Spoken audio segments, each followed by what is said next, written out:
Сәлем достар, сіздер менен Алишер ағайларыңыз. Біз бүгін математика сабақта көп келетін бір есеп шығаратын боламыз. Ол есеп мынандай екен.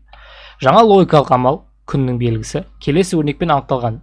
M мен N-нің арасындағы күннің белгісіне мынандай арифметикалық амал орындасақ болады. 2n плюс 3n бөлінген 3m азайту 2n. Онда 6 күннің белгісі 3, өрнегін мәнін тап. M-нің орнында 6 тұр, иә? M-нің орнында 6 тұр. N-нің орнында 3 тұр.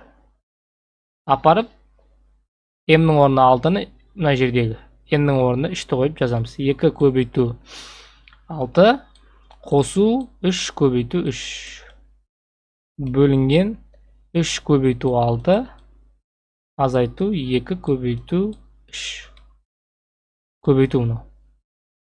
Мына жерде солай жаздым. Тең жоғарыда 12 қосу 9 21, астында 18 азайту 6 12. Екеуі қысқарады 3-ке. Мынау 7, мынау 4. 7-ні 4-ке бөлеміз. 7 бөлу 4 1/175 болу керек. 7-ні 4-ке бөлсек. 7 бөлінген 4 1/175. Иә. Жауапта бар D варианты 1/175 шығады екен. Оңай есеп. Түсінікті болса лайк басыңыз, арнаға жазылыңыз. Менің ВК Инстаграм парақшама жазылып қойсаңыздар болады. Күтемін сіздерді. Сәттілік тілеймін. Математика сабақтан 20-20 жинаңыз.